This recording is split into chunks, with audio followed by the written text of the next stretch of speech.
জুমার দিন আসরের নামাজের পরে আমলটি করুন, মাগরিবের আগেই তার ফলাফল দেখে আপনি অবাক হয়ে যাবেন। এই জুমার দিন এটা অনেক ফজিলতপূর্ণ একটি দিন। বিশ্বনবী হাদিসের বর্ণনায় বলেছেন, জুমার দিনের ফজিলত সম্পর্কে বিশ্বনবী কথা বলতে গিয়ে তিনি বলছেন যে এই দিনের ফজিলত কি তোমরা জানো? লাম্মা খালাকাল্লাহু আদম, সাইয়েদানা আদমকে এই দিনে সৃষ্টি করা হয়েছে। তারপর সাইয়েদানা আদমকে যখন সৃষ্টি করা হলো, সাইয়েদানা আদমকে যেদিন দুনিয়াতে পাঠানো হয়েছে সেই দিনটিও ছিল জুমার দিন। তারপরে সাইয়েদানা আদম এবং হাওয়া আলাইহিস সালাতু ওয়াস সালাম যেদিন মিলিত হলেন সেই দিনটিও ছিল জুমার দিন। এবং আল্লাহ সুবহানাহু ওয়া তাআলা জুমার দিনের অনেক ফজিলত কোরআনের মধ্যে বর্ণনা করছেন এবং আল্লাহ সুবহানাহু ওয়া তাআলা বলছেন, ইয়া আইয়ুহাল্লাযীনা আমানু ইযা নুদিয়া লিস-সালাতি মিন ইয়াউমিল জুমআ, জুমার দিনে তোমরা ফাসআউ ইলা যিকরিল্লাহ, মসজিদের দিকে যাও, জিকিরের দিকে যাও, আল্লাহ সুবহানাহু ওয়া তাআলার দিকে তোমরা রুজু হয়ে যাও। সুতরাং এই জুমার দিন পুরো দিনটাই হলো আমলের দিন। এবং বিশ্বনবী হাদিসের বর্ণনায় বলেছেন, জুমার দিনকে ঈদ বলে তিনি সম্বোধন করেছেন, যে জুমার দিন এটা একটি ঈদের দিনের মতো। সুতরাং এই দিনে আমল আপনাকে করতেই হবে। আর আমাদের জীবনে তো গুনাহের অভাব নাই। সুতরাং আপনি যদি আসরের নামাজের পরে, জুমার দিনে আসরের নামাজের পরে যদি এই একটি আমল যদি আপনি করতে পারেন, আল্লাহ সুবহানাহু ওয়া তাআলা পয়গম্বর তিনি হাদিসের বর্ণনায় বলছেন, জুমার দিন আসরের নামাজের পরে একটি মাত্র আমল যে ব্যক্তি করবে তার বিগত 80 বছরের সমস্ত গুনাহ আল্লাহ পাক maaf করে দিবে। সুবহানাল্লাহি ওয়া বিহামদিহি। আপনি চিন্তা করেন যে আজকাল এই জামানার মানুষ কতদিন পৃথিবীতে বেঁচে থাকে?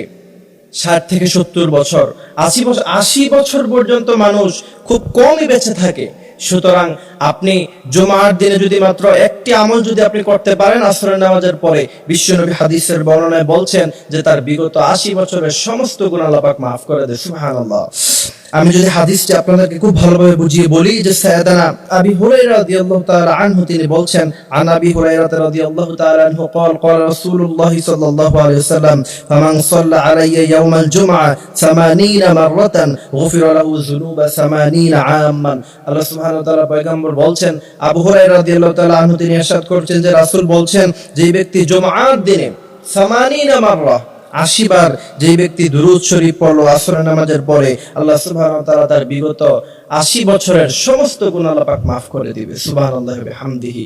সুতরাং আপনি যদি গুনাহ maaf করিয়ে নিতে পারেন আর আপনার জীবনের সমস্ত গুনাহ যদি maaf হয়ে যায়, তাহলে দেখবেন যে আপনার শরীর হালকা হালকা লাগছে।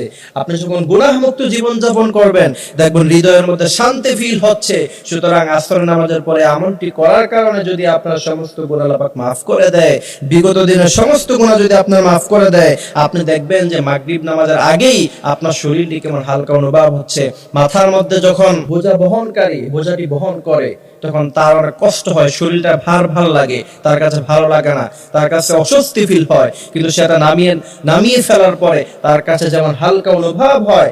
আপনার সবগুলি গুনাহ যদি আল্লাহ পাক maaf করে দেয় আর আপনি যদি গুনাহগুলি maaf করিয়ে নিতে পারেন, দেখবেন যে আপনার শরীর তেমন হালকা অনুভব হচ্ছে।